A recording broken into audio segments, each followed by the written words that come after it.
Setiap kali kasus korupsi terungkap, publik seringkali melihat proses hukum yang tampak berjalan sesuai prosedur. Penyelidikan dilakukan, tersangka diumumkan, dan putusan pengadilan dijatuhkan. Dari permukaan, semua terlihat sebagai bagian dari upaya penegakan hukum. Namun jika diperhatikan secara lebih mendalam, muncul pola yang berulang. Pihak yang dimintai pertanggungjawaban hukum umumnya berada di level pelaksana atau teknis. Sementara aktor yang berperan dalam perumusan kebijakan atau pengambilan keputusan strategis jarang tersentuh. Fenomena ini tidak dapat dipahami semata sebagai kegagalan individu, melainkan perlu dilihat sebagai persoalan struktural. Dalam banyak kasus, kebijakan publik, proyek besar, dan alokasi anggaran melibatkan rantai proses yang panjang.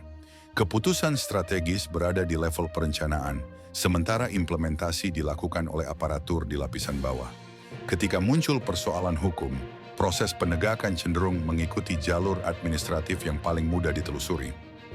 Dalam konteks tersebut, penegakan hukum lebih sering berfokus pada tindakan yang terdokumentasi secara formal. Aparat bekerja berdasarkan bukti administratif, dokumen, dan alur prosedural. Pendekatan ini sah secara hukum, namun memiliki keterbatasan ketika berhadapan dengan struktur pengambilan keputusan yang bersifat kolektif, tidak tertulis, atau berada di ruang kebijakan. Akibatnya, aktor yang berperan pada tahap perencanaan seringkali berada di luar jangkauan pembuktian langsung. Ketika penyelidikan mulai menyentuh wilayah kebijakan atau relasi antar lembaga, kompleksitasnya meningkat. Proses menjadi lebih lambat, membutuhkan kehati-hatian ekstra, dan seringkali menghadapi berbagai pertimbangan non-teknis.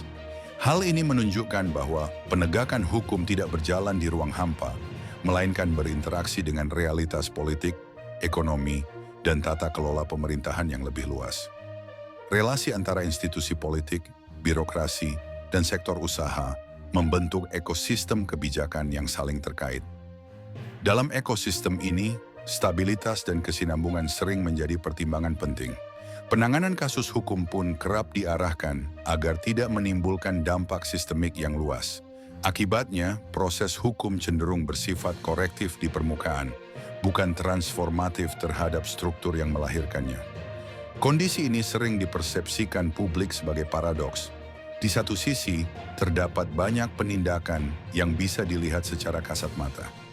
Di sisi lain, pertanyaan tentang akuntabilitas di level perencanaan dan kebijakan tetap mengemuka. Statistik penindakan meningkat, tetapi persepsi keadilan substantif belum sepenuhnya terjawab. Dalam jangka panjang, situasi ini berpotensi menimbulkan kelelahan publik dan penurunan kepercayaan. Dampaknya juga dirasakan dalam konteks internasional. Kepastian hukum tidak hanya diukur dari keberadaan aturan, tetapi juga dari konsistensi penerapannya. Ketika penegakan hukum dipandang sangat bergantung pada posisi dan konteks, persepsi risiko meningkat. Hal ini dapat memengaruhi iklim investasi dan kerjasama jangka panjang.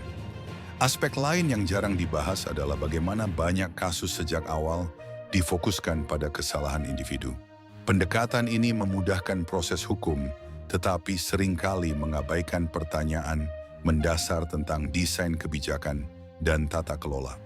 Disinilah muncul jarak antara prinsip kesetaraan di hadapan hukum dan praktik penanganan kasus yang terjadi. Selama pendekatan struktural belum menjadi bagian utama dalam pemberantasan korupsi, pola serupa berpotensi terus berulang.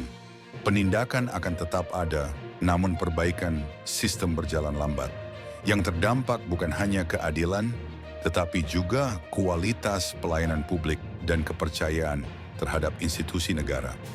Pada akhirnya, diskusi tentang korupsi tidak cukup berhenti pada siapa yang dihukum, tetapi perlu diperluas pada bagaimana kebijakan dirancang dan dijalankan. Tanpa upaya untuk memperkuat akuntabilitas di level perencanaan, pemberantasan korupsi akan sulit menyentuh akar persoalan. Bagaimana menurut Anda, apakah pendekatan hukum saat ini sudah cukup menjawab tantangan struktural tersebut? Silakan tuliskan pandangan Anda di kolom komentar. Jika pembahasan ini bermanfaat, jangan lupa like, share, dan subscribe untuk diskusi kebijakan publik dan analisis politik berikutnya. Untuk Indonesia menjadi lebih baik,